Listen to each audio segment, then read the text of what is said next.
Millionaire CEO insults black waitress as stupid and instantly loses $200 million deal. Don't touch me, you stupid black girl. The words hit harder than a slap that never came. They shattered the quiet elegance of the Four Seasons Beverly Hills like a gunshot in a library. The sound of those words made the gilded banquet hall shrink for a heartbeat. Forks froze midair. Polite laughter splintered. The jazz band hung between two notes. Phones tilted discreetly. Cameras open but silent. Already capturing the moment, power exposed its darkest side. Carter Drake, 38, millionaire CEO of Drake Nova Technologies, didn't blink. He adjusted his cufflinks like fixing a loose screw in a machine, annoyed at the drops of Bordeaux staining his bespoke sleeve. Across from him sat Elliot Stone, 72, the infamous investor behind Stone Holdings, known as the Silent Storm. Speaking little, observing much, and striking with decisions like a gavel. Between them sat $200 million, a deal that could reshape both technology and finance. Naomi Bennett, 26, stood steady with a towel in one hand, a water bottle in the other.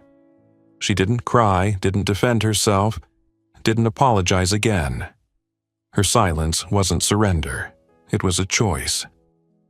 She drew in a thin, measured breath, stepped half a pace back, and placed the only thing she had left on the table: her dignity. Several at the neighboring table froze, eyes unable to name what they felt. A young VP from Drake Nova let out a nervous laugh, thin as thread, hoping to stitch shut a tear widening by the second. Elliot Stone set his fork down very slowly. He didn't speak, but the weight of his silence filled the room. Carter leaned forward, his tone rehearsed and smooth. Winners don't get distracted. They focus, they control. A few heads nodded out of habit, not agreement. But control was no longer his. Tonight, it belonged to the quiet cameras, and to the hearts that had heard his words echo across the room. Naomi resumed her work as if no quake had struck. She moved by an invisible map. Elders first, assistants before bosses, investors before hosts, Carter last. Small details like needles, and sometimes it's the tiniest needle that bursts the balloon of power. Carter noticed the order, his jaw tightening. He didn't thank her. He muttered through clenched teeth, low enough to seem private, sharp enough to leave a mark. "Still learning your place, I see." Another wire pulled taut in the air. Stone tilted his head, exchanging a glance with his aide. The aide stepped back, phone in hand, and slipped out a side door. No one knew what words were passed. Only time, always loyal to the patient, would reveal this as the signal. As Naomi refilled Carter's glass, his hand suddenly clamped onto her wrist. Not enough to hurt at once, but tight enough to deliver the message. When grown men are talking, you stand still like the help you are. His breath carried the warmth of wine. This wasn't a slip of the tongue anymore, it was signed in action. The room remembered. Naomi lifted her gaze, steady. No tremble, no retreat. "Yes, sir, I understand." Her voice flat, unbent. She slipped her wrist free, moved on to the next guest with seamless grace, like a musician continuing the melody though a string had been struck. That seamlessness, the ability to hold tempo, made it clear who truly conducted the music tonight. A whisper in English, "It's time," fell from Elliot Stone's lips into his aide's ear as he set his utensils down a second time. Not a threat, not theater, just the moment. Carter kept droning about post-merger synergies, EBITDA, doubling ROI in 18 months. But the numbers now floated like kites cut loose. The anchor of the evening had shifted, from red wine on a sleeve to how one human treats another. Phones around the room buzzed faintly. Alerts, headlines, the first links spreading. Naomi moved along the edge of the table, picking up a fallen colored pencil for a little girl and setting it gently back with a thin smile. Stone saw it. He always saw the details others missed, the details that define decency.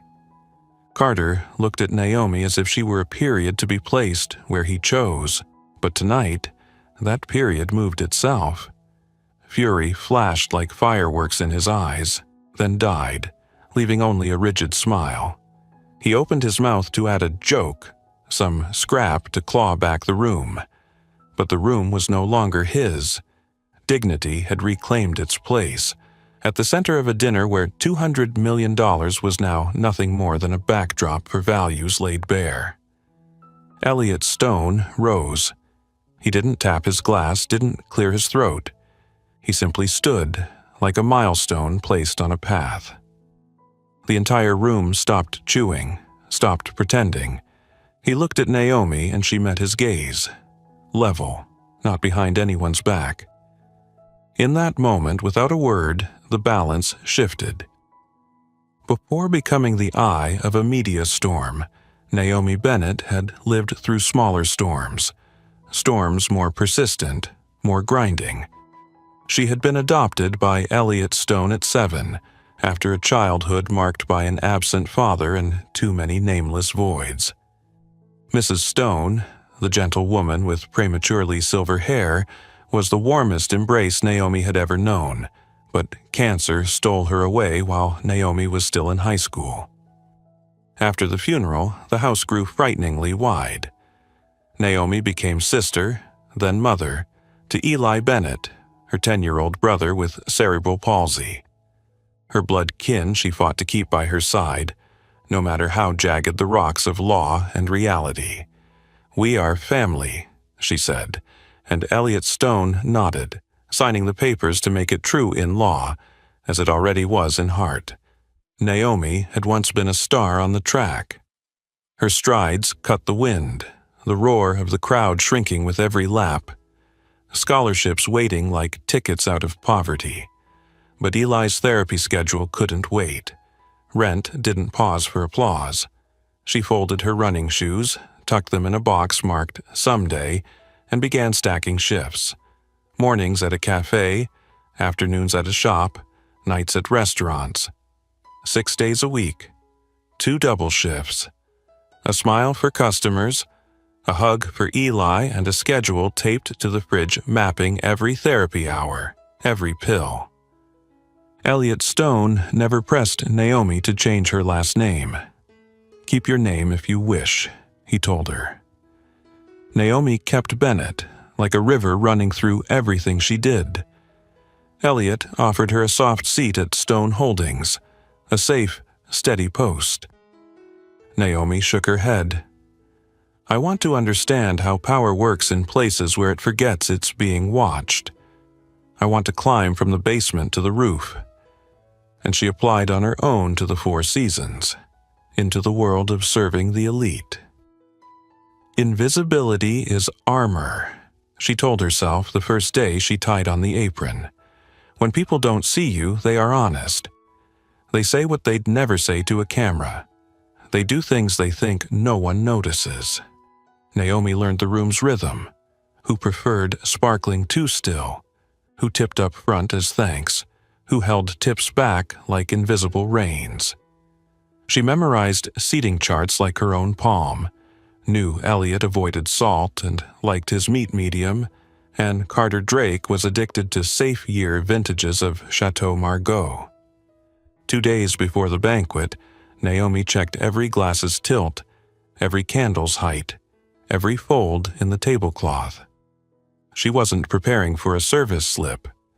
She was preparing for the moral failure that could strike at any table where power is used to being deferred to. She wanted to see if, in a $200 million test, values would outweigh valuation. That night, when fate tilted a Bordeaux glass, Naomi did every professional reflex right. Apologized, blotted, replaced. But Carter's words fell like rivets hammering through all her discipline. That wasn't a slip. It was a stance. And when his hand closed on her wrist at the table's edge, the last disguise of the story dropped. The room saw. Elliot saw. The phone saw. What Naomi did next wasn't dramatic, but it was hardest of all. She held tempo. She poured water for the elders, smiled as she returned a colored pencil to a little girl, nodded at a coworker trembling in fear. Each small gesture was a weight on the other side of an unseen scale, the side named dignity. She knew some would say one more apology would have fixed it. But Naomi, raised in storms, knew not every stain washes with water. Some fade only with accountability. On the other side, Carter revved his sales pitch. 2-quarter integration, double ROI in 18 months, distribution synergy. Numbers shot out like cannon fire. But listeners no longer stood in that trench. They had fallen back to the moment just past, measuring the man with the simplest gauge. Does he respect or does he despise? Elliot Stone set down his utensils once. It's time. And again after the wrist grab. The second was the ignition. Naomi recalled what Elliot had taught her long ago. When someone defines themselves through action, don't argue with their words. Accept the confession they've just given. Tonight, Carter confessed twice, once in language, once in deed. And Stone, weighing $200 million, understood this wasn't about buying technology anymore. It was about buying a culture. A culture of contempt is a systemic risk. Phones began blinking around the room.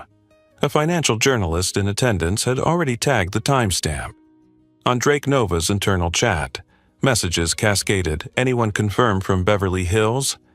Don't tweet. PR drafting ABC statements. Meanwhile, Naomi never altered her breath. She knew tonight might begin a new chapter of her life, but any chapter should start from composure. Elliot rose. He turned to Carter, his voice no louder than casual conversation. Before we talk numbers, I want to observe values. And before we move forward, there is someone very important I want you to meet properly. The banquet hushed. Carter forced a cracked smile. You mean your counsel or your VP of investments? Elliot didn't answer. He simply gestured to the far side of the room. Naomi stepped forward without apron, without tray, just herself. She stopped beside Elliot, not behind.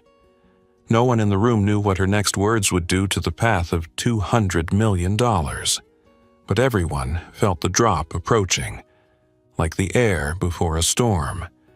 And at the edge of the table, the Bordeaux glass sat still, leaving a faint red stain on the white cloth, both literal and symbolic. Some stains mark the surface, but it is the fabric beneath that decides whether the cloth can still hold the light of a candle. Elliot Stone stood tall, no glass tapped, no permission asked, no ritual borrowed. He simply stood, and the room itself stopped. Forks hovered in midair, candlelight flickered. A string of music froze mid-note. As Naomi Bennett walked from the back of the room toward him, no apron, no tray, the phones tilted further, instinct of an age where everything is recorded. Before we continue, I want to introduce someone important. Elliot spoke softly enough to be intimate, yet clear enough to carry. Naomi stopped at his side, not behind him. This is Naomi Bennett, my daughter. I adopted her when she was 7. She kept the name Bennett because that's her story, and I am proud of it. A soundless ripple swept the room. Slowed blinks, breaths held, chairs shifting. Those who once saw Naomi as background to power suddenly realized the portrait had a new subject. Elliot turned to Carter Drake. Naomi chose to work here not because she needed the money, but because she wanted to understand, directly, how people in power treat those they think beneath them. Tonight, you've given her an answer. Not harsh, not accusing. He simply set a mirror on the table. And on the other side, Carter saw himself twice. Once in words, once in his hand. Carter forced a smile, limp as a soaked shoelace. "Mr. Stone, this has been misunderstood. She spilled wine on my suit. I only—" "You said what you believed," Elliot cut in, voice steady. "And you did what you thought you had the right to do." He turned toward the room. When characters tested in public, consequences should also arrive in public. A chair scraped back like a small exclamation point. One guest left, then another. A group rose in silence. Power tonight required no speeches. It shifted through the act of walking away. At a back table, a senator tucked behind a silk tie froze, glancing from Naomi to Elliot, then at Carter with the eyes of a man calculating risk, not attending dinner. Elliot's aide returned, whispering. Elliot nodded. Somewhere, 3 lines of text began forming in a newsroom draft. Stone Holdings withdraws from $200 million deal with Drake Nova after public incident in Beverly Hills. The story wasn't live yet, but the reaction had started. A financial reporter in the room messaged, "Need second source?" An editor replied, "Video?" "Yes." The order went out for a hot push, medium-high, meaning publish early, edit later. Naomi never looked at the cameras. She looked instead at the little girl at the nearby table, the one she'd returned a colored pencil to earlier. The girl smiled, innocent, untouched by the weight of adult politics. Naomi nodded slightly, as if reminding herself why she chose composure over reaction. Carter clawed for footing. "Elliot, $200 million is only the beginning. We're talking scale, growth. One small misunderstanding. This isn't misunderstanding," a seasoned investor at a side table interjected, voice low but amplified by agreement around him. "This is cultural blind spot." He didn't work for Stone, nor for Carter, but ran a thriving fund. Words like that crack masks in one stroke. The air shifted. A female VP of Drake Nova checked her watch, quietly pulled out her phone. No tweets, nothing. In the comms channel, the PR team drafted 3 statements. A. Apology if offense was caused. B. Apology, assume responsibility, promise internal review. C. Apology, concrete change, third-party cultural audit.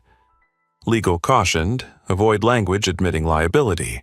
PR replied, avoidance costs with the public. At the center sat Carter, usually a swift decider, now stranded between A and B like a man staring at 2 downhill roads. Apologize publicly.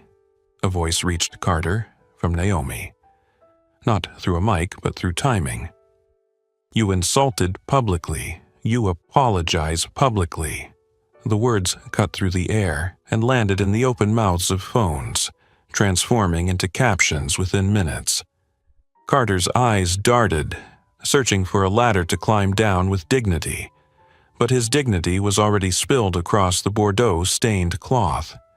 Elliot ended with the smallest gesture possible. He sat down. No verdict, no applause. Yet the entire room knew the sentence had been passed by the withdrawal of $200 million. 12 minutes later, phones around the room buzzed in unison. Stone Holdings exits Drake Nova deal. A breaking headline. A 30-second clip circulated, frame perfect on the moment Carter's hand gripped Naomi's wrist. A hashtag sprouted, $, dignity, over deals, $. People didn't need to know EBITDA to see what was wrong. Carter called the chairman of the board. "Don't react yet, I'll handle this." The voice on the other end sighed. "You control products well, Carter." "People, you just proved you don't control." The call ended with 3 words. Back to office. Now. Naomi turned to Elliot. His eyes asked, "You all right?"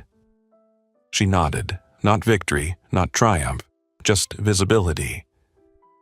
At the edge of the room, a few other servers lifted their gaze, gratitude and strength shining there.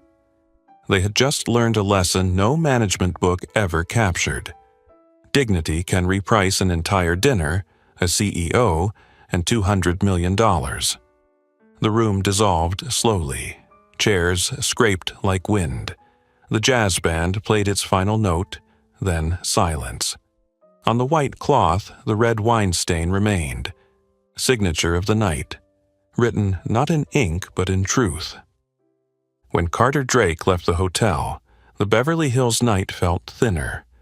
The thinness of a nerve pressed again and again.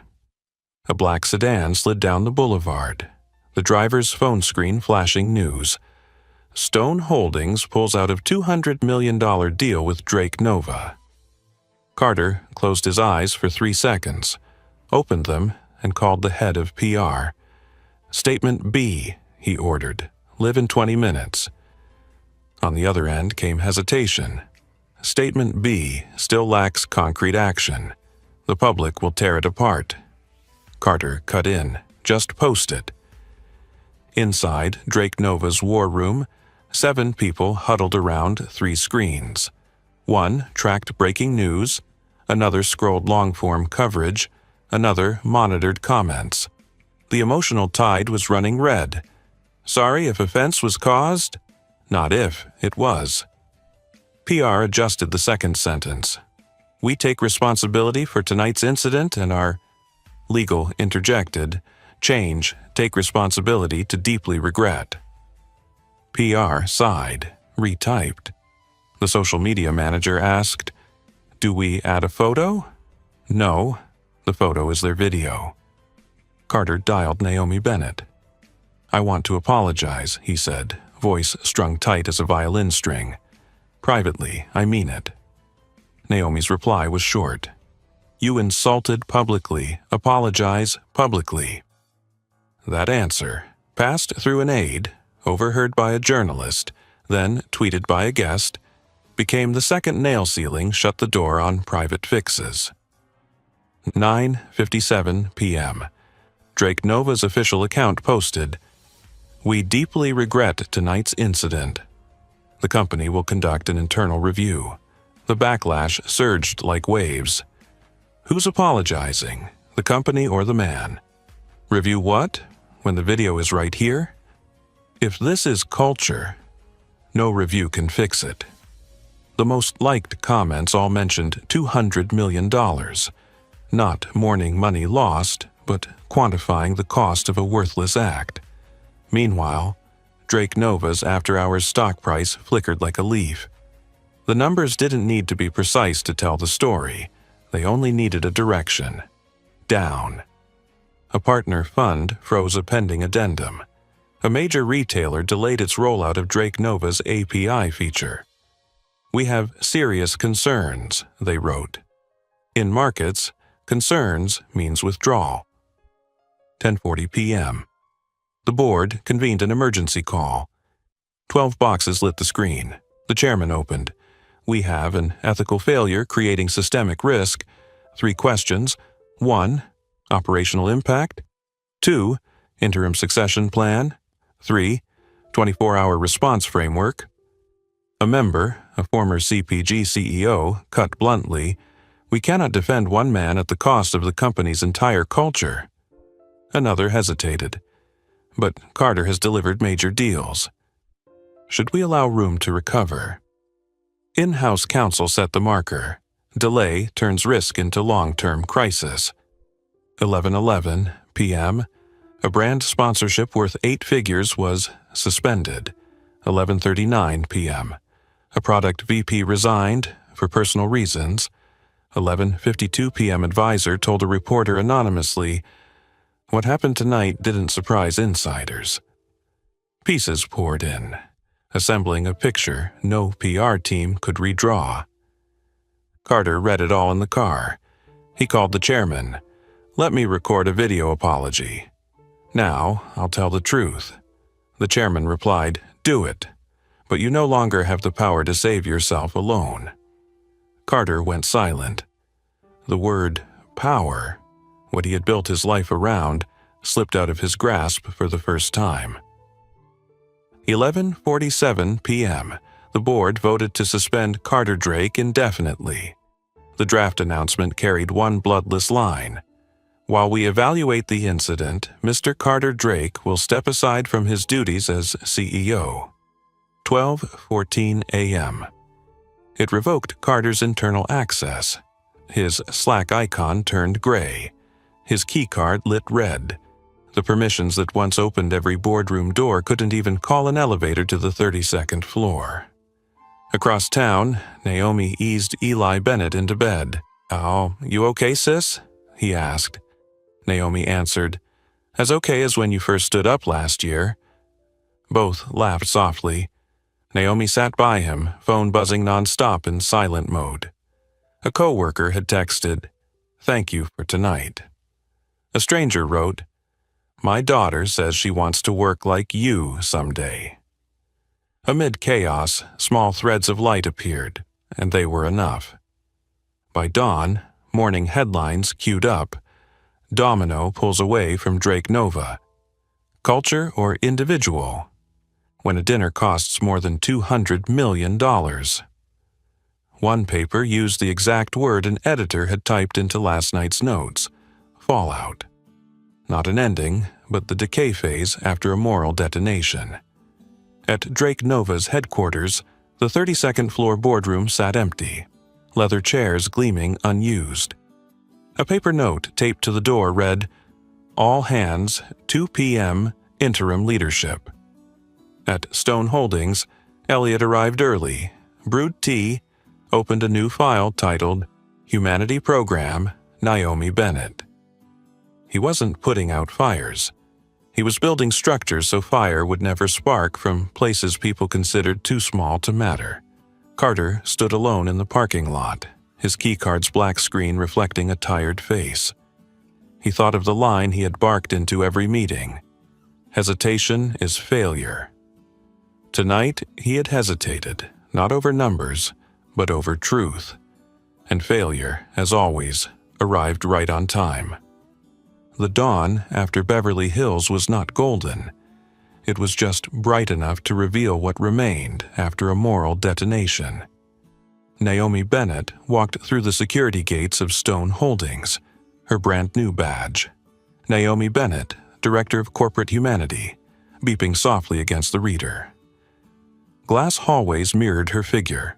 No apron, no tray, only herself in a navy blazer and flats made for working, not enduring. At reception, eyes lifted, curious, admiring, skeptical. One assistant whispered, "Nepotism?" Another replied, "Let's see what she does first." Elliot Stone waited in a small conference room, windows catching the first streaks of sunlight sweeping the bay. He poured tea, slid it toward Naomi. "This title is not for display, it's authority," he said. "You'll have your own budget, the right to pull an emergency brake on any project if dignity is at risk, and direct access to the board." He paused. "Words matter, but only structure holds a promise. We build both." Naomi opened her notebook. On the first page, 3 lines, firm strokes. Listen, illuminate, renew. Listen. Mandatory listening sessions in every office. San Francisco, Singapore, Berlin, Austin, even the janitorial teams in Los Angeles. No cameras, no direct managers, anonymous transcripts, but required response within 14 days. Illuminate. Creation of a dignity index. A quarterly dashboard combining attrition, complaints, underground surveys, and 3 60-degree respect ratings. Results published transparently inside the company. Renew. 40-hour leadership training on culture and dignity, certified, fail, bonus cut. Employees gain on-the-spot stop work authority if dignity is violated, no retaliation. I need a team, Naomi said, not PR spin. Choose your people, Elliot answered. The door opened. Marla Quinn, veteran HR, silver hair, fierce eyes, stepped in. Behind her, Diego Ramos, data scientist, laptop covered in stickers, data tells stories, and Aisha Cole, former labor organizer, warm baritone voice. Naomi outlined, "We measure what we want to change, but numbers are only maps. People are the road." Diego nodded. "I'll have the Dignity Index dashboard up by week's end." Aisha added, "We need a multilingual hotline. 48 hours to respond, 14 days to act." Marla said, "And whistleblower protection. Written, signed by the interim CEO." The second meeting of the day with CFO Graham Pierce was taut as a bowstring. "What's the ROI?" he pressed. "What's the cost? Where's the cut?" Naomi set her pen down. "First-year cost, $3 million. ROI is retention, fewer lawsuits, lower partnership risk." Last night, one act burned $200 million in 15 minutes. We exist to prevent that burn at the root.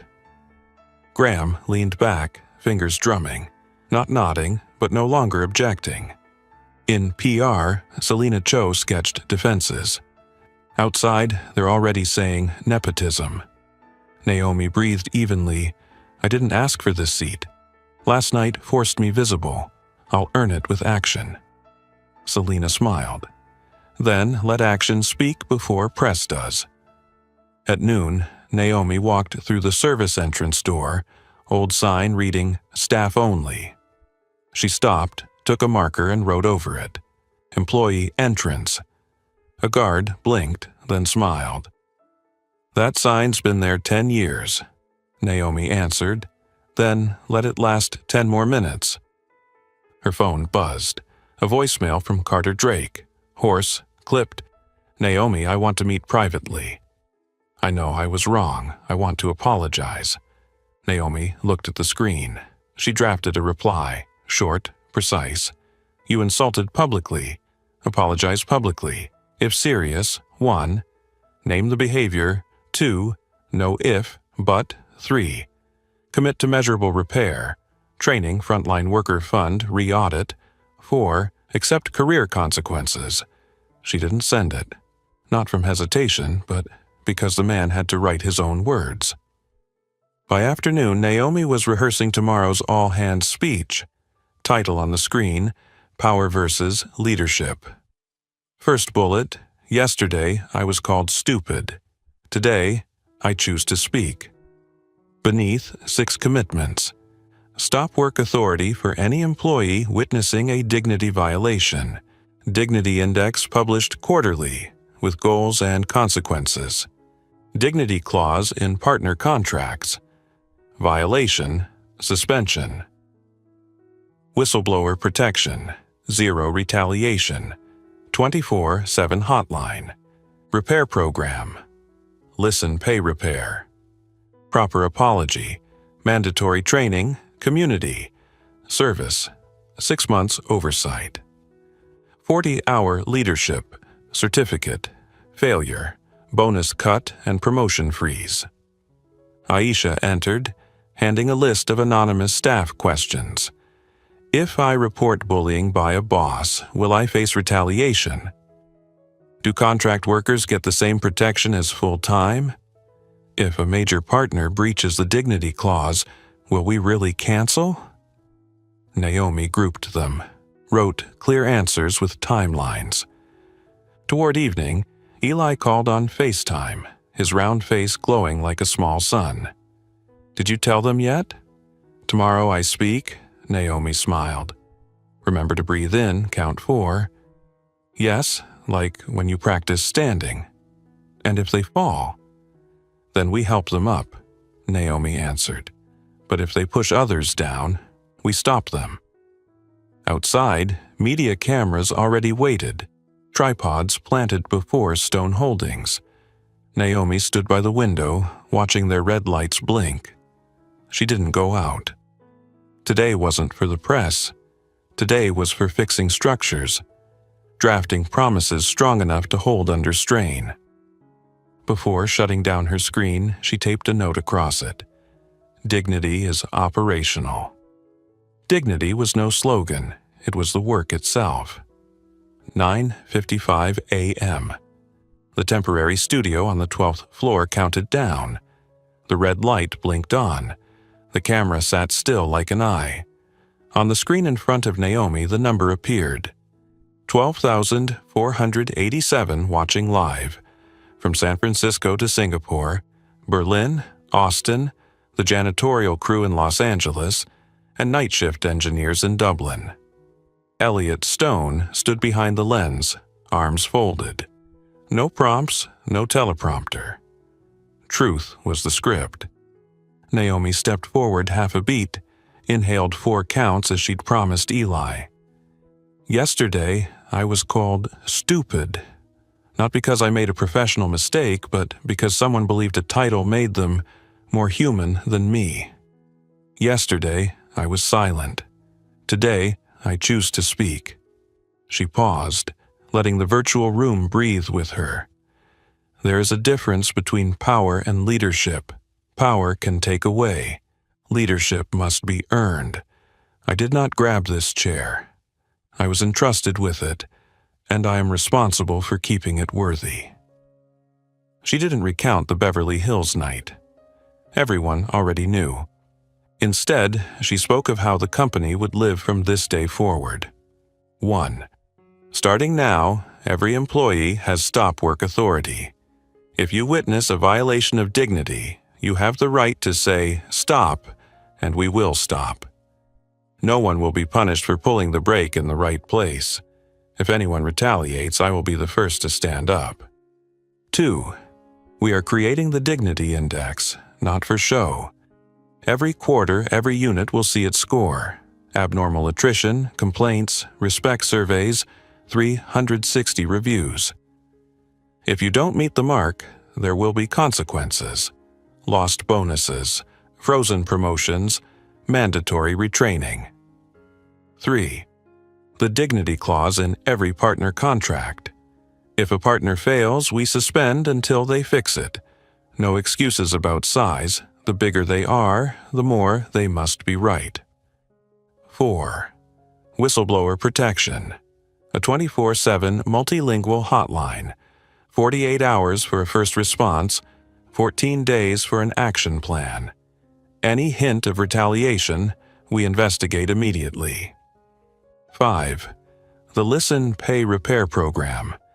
Anyone who violates dignity, even something small like a cruel joke, must listen to the affected person, pay through training and community service, and repair with measurable commitments. No sorry if, no but, only accountability. 6. A 40-hour leadership certificate. Anyone managing people must pass. Fail, no bonus, no promotion. Leadership is a life skill, not a privilege. The chat on the right scrolled. Finally, someone said this. I used to be afraid to report. Stop work sounds like a dream. Naomi lifted her gaze. I know some are thinking, what about cost? Last night, one act burned $200 million in a single evening. We can't afford to do nothing. The Q&A light switched on. First question, Maya Tan from Singapore. What if a boss mocks my accent? Naomi, pull the brake, call the hotline, we'll protect you. That manager's certificate will be suspended until they repair. Rosa Alvarez, Janitorial Team, LA. Do contract workers get the same protection as a full-time? Yes. Dignity doesn't ask what type of contract you have. It asks if you respect a human being. Lucas Weber, Engineer Berlin. Will we get labeled woke and lose partners? We may lose those who don't value dignity. We will win those who do. Reputation is the filter. Jordan Price, CS San Francisco. What if the violator is a major client? The dignity clause applies to clients too. We suspend until they fix it. Money does not dictate our values. Our values dictate our money. An anonymous employee posted, "Outsiders say you were handed this role." Naomi nodded, looked straight into the lens. "I didn't ask to be seen. Last night made me visible. I will prove through results that this chair is not a gift. It is a commitment. And if I fail, pull the brake on me too." Applause echoed back through speakers from offices, uneven but real. An Austin engineer unmuted. "Thank you for naming the problem." A longtime Dublin manager said, "I'll sit for certification this week." Elsewhere, Carter Drake sat before his screen, dark circles under his eyes. The fourth draft of his apology video paused. He heard Naomi say, "No ifs or buts." On his desk lay a handwritten letter, the first in years. "Naomi, I said what cannot be justified. I did what cannot be excused. No ifs, no buts. I am sorry. I accept all consequences and will join repair if allowed." He didn't know if Naomi would ever see it. He only knew to delete the 3 if-but lines from his video script. At the end of the live stream, Naomi didn't raise her hands in triumph. She bowed once, softly, and left the frame. Elliot waited at the door, eyes both proud and questioning. Ready to weather the storm? Naomi gave a thin smile. The storm was yesterday. Today is building the shelter. Her inbox flooded with volunteer requests for the humanity program, from engineers, accountants, security guards, even Rosa from the night crew asking to be an ambassador.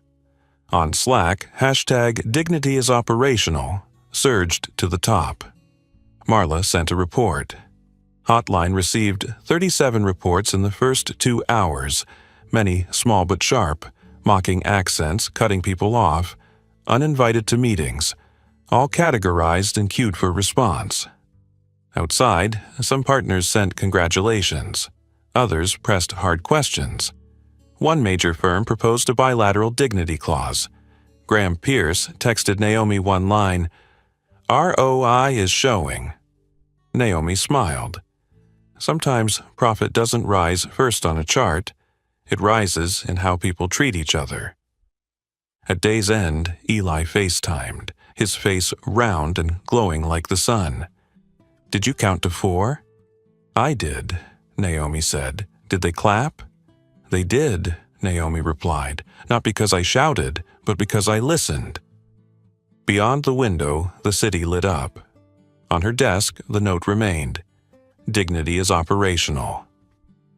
Today, it had truly begun to run, and somewhere, a pen once meant to sign a $200 million contract had found a new purpose, signing a pledge that no amount of money could replace. That morning, Carter Drake's apartment was as quiet as a soundproof room. Sunlight slipped through the blinds and landed on the camera set up in the middle of the table. Draft 5 of his apology script sat open on the laptop. 3 if-but-ought paragraphs already blacked out. Next to it lay a short, handwritten note. "I said what cannot be justified. I did what cannot be accepted. No ifs, no buts. I am sorry. I accept the consequences and I ask to join the Listen Pay Repair program if allowed." Carter read it again, his voice low from lack of sleep. He pressed record. The video lasted 2 minutes and 37 seconds. He looked straight into the lens. "That night, I insulted a woman. I also used my hand to demand silence. I was wrong. I will not excuse it. I will not say if or but. I have been suspended, and I am not asking to return. I ask to join the repair program designed by Naomi Bennett. I will listen to those I once dismissed. I will pay with time, labor, and money. I will repair with measurable action. I know $200 million left the table because of my behavior. I accept that responsibility." He posted the video on his personal account. locking comments for the first 24 hours to prevent it from turning into a shouting match. But the internet didn't need comments to decide. News outlets quoted each phrase: no ifs, buts, accept consequences, join, listen, pay, repair. Some called it performance. Others said it's by the book. But in service worker groups, the line "I used my hand to demand silence" was shared most often, because it named the act exactly. By noon, Aisha Cole sent out a calendar invite, the first listening session. No cameras, no press, no PR. A rectangular room, chairs in a circle. On the table, water, notepads, pens, rules taped to the wall. 1. The affected speak first. 2. No interruptions. 3. No I only. 4. At the end, the person who caused harm gets 1 minute to say, "I will." Naomi Bennett opened without mentioning the Four Seasons night. Today is not to retell what everyone already saw. Today is to hear what our system makes people endure every day. A front desk worker told of being called "sweetie" and having her shoulder grabbed without consent. A line cook spoke about always having his accent mocked in meetings. Rosa Alvarez, from janitorial, shared how she had to clean up after meetings where people slammed water bottles on tables as if someone was meant to pick them up. The room was not loud. Carter sat listening, hands clasped, eyes steady on each speaker. When his 1 minute came, he didn't look at Naomi. He looked at Rosa. "I thought power was control. I didn't see it was trampling. That night I trampled.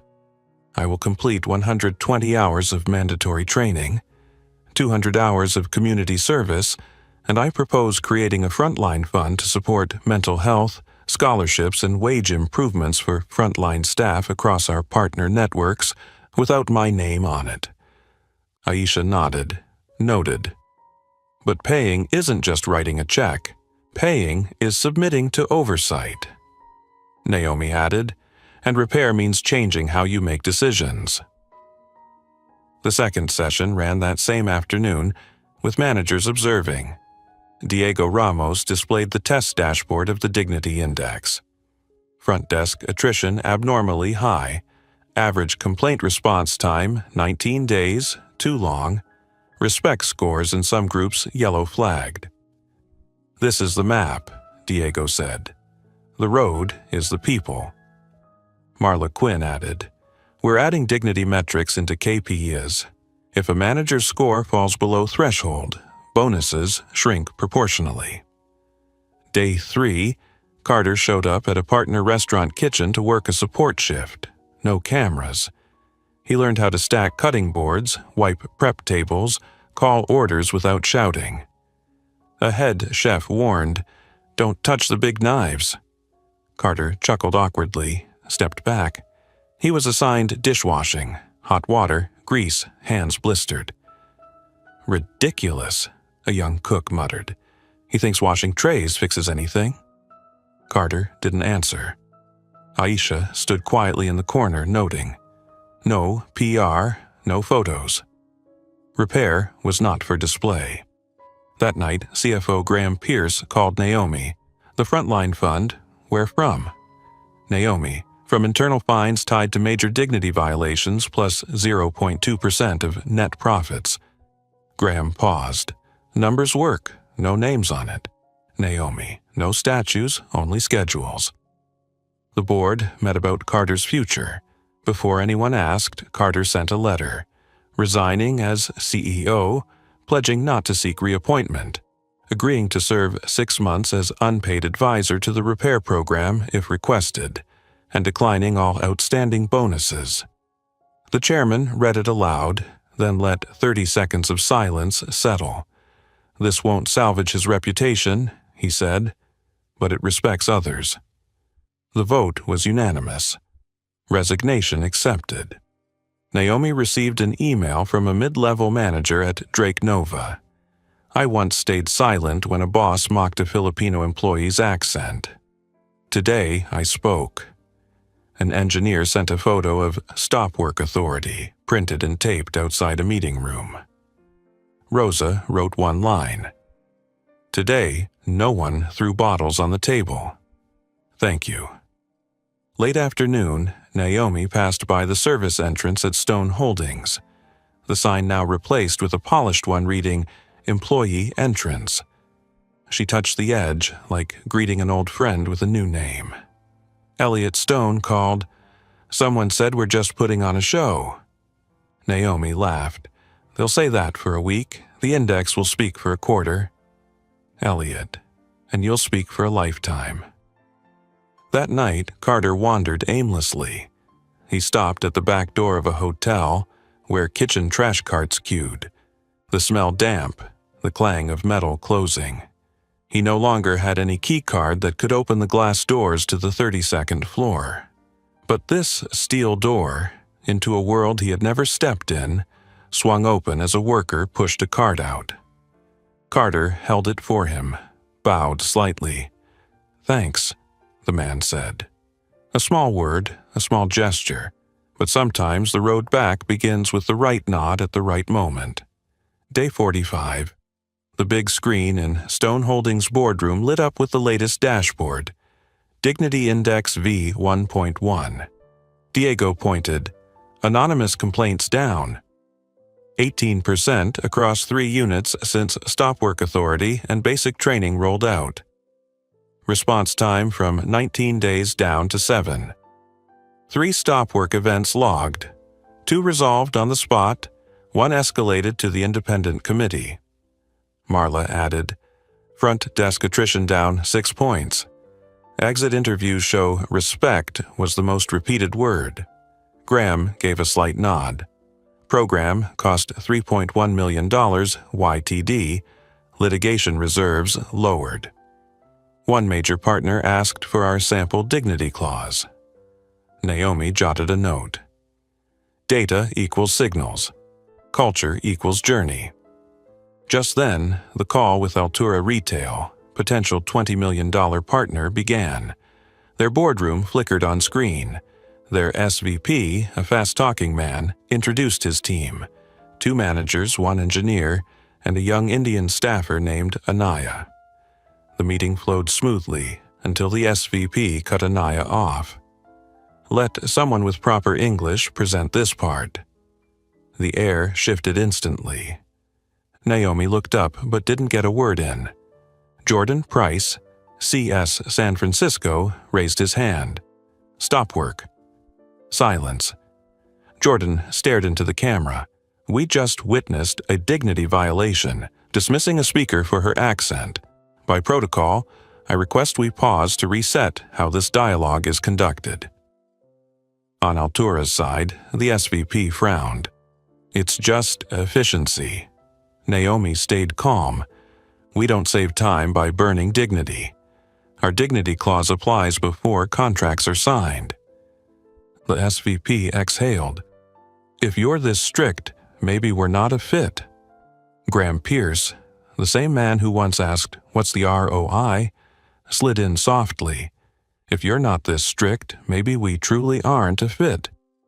Elliot Stone, silent till now, spoke. We suspend talks for 7 days. If you wish to proceed, send a repair plan, leadership training, 0 retaliation commitment, and a guarantee that Anaya presents her full section. The call ended. Stone's room sat hushed like before a storm. Naomi turned to Jordan. Thank you for pulling the brake. Jordan smiled faintly. I counted 4 first. The room laughed. A new catchphrase had taken root. 3 days later, Altura sent a public apology to the project team, attaching a repair plan, 20-hour leadership training for managers, internal stop work policy, and a promise that Anaya would lead the technical segment in the next meeting. Selena Cho, PR, advised, continue, but monitor. Graham, $20 million is fine, not for the money, for the lesson. Naomi nodded. A lesson has value if tested. Next slip, we walk. At the follow-up, Anaya opened the slides, her Indian-accented English sharp and clear. She explained seasonal demand forecasting and how Drake Nova's API would cut timeouts under load. The SVP didn't cut her off. He even asked respectful technical follow-ups. At the end, Anaya said, "Thank you for stopping the other day. I felt embarrassed. Now I feel respected." Naomi replied, "No one should have to thank anyone for what's basic, but thank you for continuing to speak." Meanwhile, Carter Drake was completing his Listen Pay Repair track. He logged 40 hours in leadership and dignity training, sitting in the middle row, not the back. 60 hours, kitchen support, 80 hours, warehouse shifts, and 20 hours at a community center. Silent, listening to frontline workers speak of their fear of retaliation. Marla monitored. Aisha gave feedback. At the end, Carter didn't ask for forgiveness. He asked to present a set of guidelines for other CEOs on how not to repeat his mistakes. No logo, no book deal, no TED Talk. Naomi reviewed and said one line, approved. Release under Creative Commons. Free for all. Public opinion split. Some called the saga cancel culture. Others called it accountability. Naomi avoided talk shows. Selena pressed, "Just once?" Naomi shook her head. "I'm not the story. The structure is the story." She wrote an internal memo titled, "When We Pull the Brake for Each Other." In it, she recapped 3 stop work cases: a meeting where a manager kept interrupting, corrected, proper apology made; a technical exchange where a junior was mocked, violator entered repair program; and the Altura call, a public test of the dignity clause. "The brake isn't to stop forever, it's to steer," she wrote. Eli Bennett got a new therapy schedule funded by the expanded Frontline Family Benefits in the Stone ecosystem. On video call, Eli stood 2 seconds longer before holding on. "Did you count 4? I count every day," Naomi said. Eli grinned. "Then count 5. Elliot Stone invited Naomi to a closed meeting. On the board, $200 million crossed out, replaced with the Dignity portfolio. Elliot said, "The $200 million didn't go to Drake Nova. We'll split it. $50 million into the Frontline Dignity Lab, investing in tech for frontline workers, flex scheduling, auto-translation, microaggression alerts in virtual meetings. $150 million into values, first deals, only fund teams that meet Dignity Index standards." He looked at Naomi. "You'll co-chair diligence. Values first, numbers second." Naomi didn't smile in triumph. She nodded, the same nod she gave at 4 Seasons that night when she handed a colored pencil back to a child. From the back, Marla scribbled, "When dignity becomes a deal condition, markets adapt." Graham added, "And ROI follows." That night, Naomi walked past another building service entrance. Its sign, once reading "Staff Only," now replaced with "Employee Entrance." A guard nodded to her as to a colleague, not a shadow.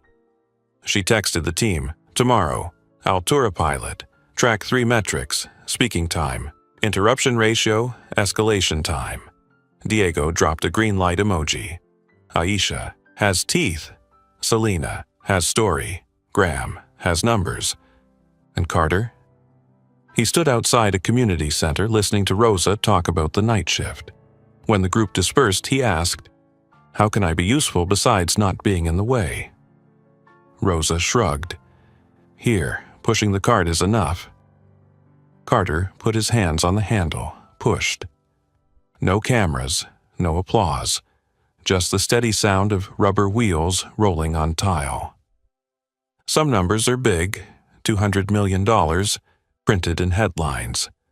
Others are small, 2 extra seconds of Eli standing, 3 minutes of Anaya speaking uninterrupted, etched quietly into daily life. Day 90 since the Four Seasons night. The main boardroom at Stone Holdings dimmed its lights, leaving only the glowing screens. Diego Ramos stood beside the digital board, presenting the Dignity Index V1.2. Graph lines dipped on complaints, rose on respect scores. Customer service attrition down 9 points, Diego reported. Response time on complaints from 19 days to 6. 7 stop work cases triggered. 5 resolved on the spot. 2 escalated to the independent committee. Naomi Bennett listened, pen tapping a steady rhythm on her notebook. Graham Pierce, CFO, added, "Program cost this quarter $3.9 million. Litigation reserve savings, $2.1 million. Retention impact, estimated plus $4.7 million. He paused, eyes on Naomi. ROI isn't just on the chart, it walks these halls. That same day was the first demo of the Frontline Dignity Lab, the $50 million fund. 3 sharp-edged tools for workplace life. Interruption Meter. A live meeting add-on that counts interruptions in real time, flashes a light when someone cuts in more than 3 times in 10 minutes, sends a private nudge. Privacy by design, no recordings, only counts. Accent Clarity Assist, real-time captions optimized for diverse accents, with a polite, "Please repeat" prompt if comprehension dips below threshold. Respect nudge, scans outgoing emails for sarcasm, blame phrases, suggests neutral. Alternatives before sending. Selena Cho, PR, sat in the back, no photos taken. She whispered, "We're not telling a feel-good story, we're letting the tools work." That afternoon, talks with Ravenna Logistics, projected $35 million per year contract, began. First half hour smooth. At minute 37, Ravenna's camera wobbled. A supervisor placed his hand on a contract worker's shoulder, pulling them out of frame. Jordan Price raised his hand. "Stop work." Stone's room fell silent. Jordan spoke slowly. There was unwanted physical contact. By clause, we pause 15 minutes to reset. Ravenna bristled. It was just arranging the frame. Aisha Cole replied, "Every time you say just, you erode the foundation. Reset or adjourn." 15 minutes later, Ravenna rejoined. This time, their COO appeared. "Apologies, we were wrong. We'll add training and issue an internal notice this week." Naomi didn't smile. She asked, "What's your measurement plan?"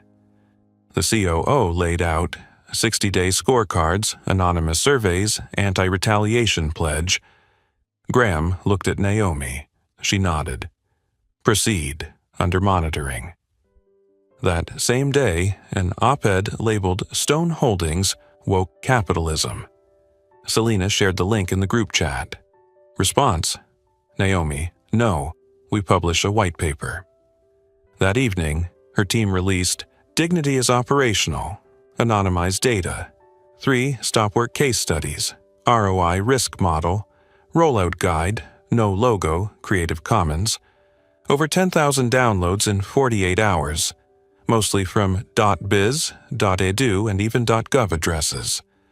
A week later, Northbridge Media, a $60 million prospect in digital content distribution, invited Stone to pitch. The room, bright, interruption meter active in the corner. Mid-Q&A, one creative director quipped, "We're being too fragile. I need warriors, not feelings."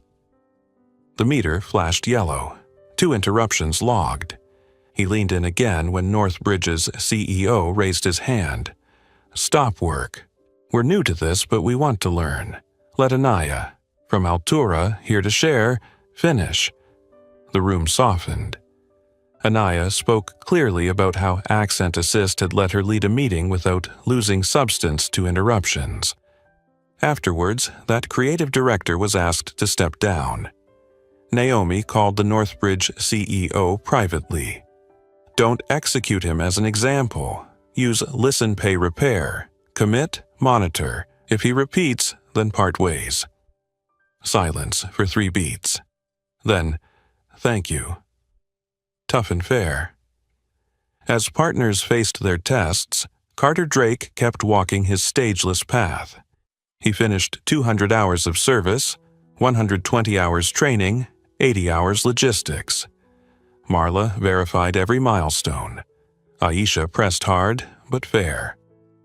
Rosa Alvarez took Carter on a night shift. Tonight, push carts with us. No talk unless needed. Carter nodded. At a tight corner, he stepped aside for a new worker.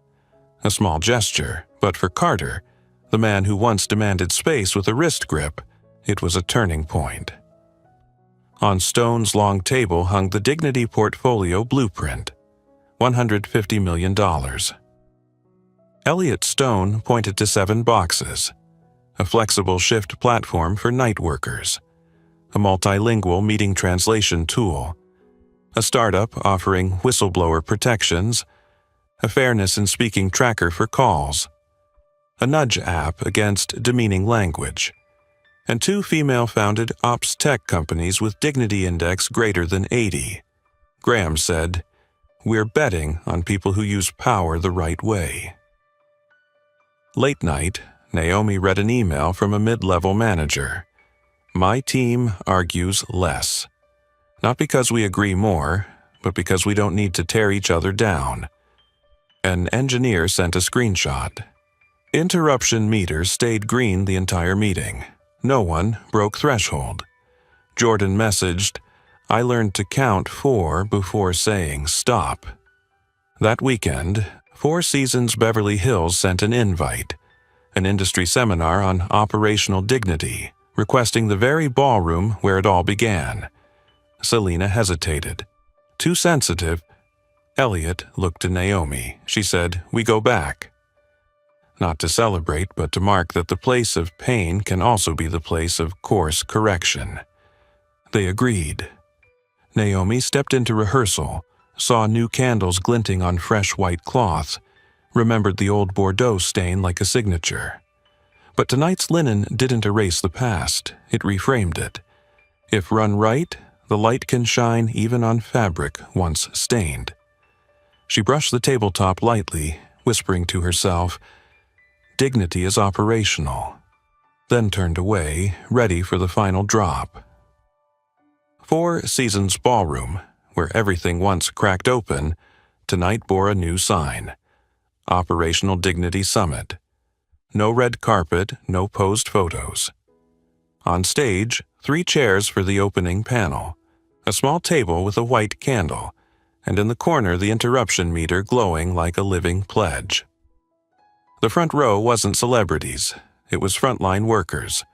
Rosa Alvarez from janitorial, Hector the line cook, Maya Tan from Singapore, Anaya from Altura.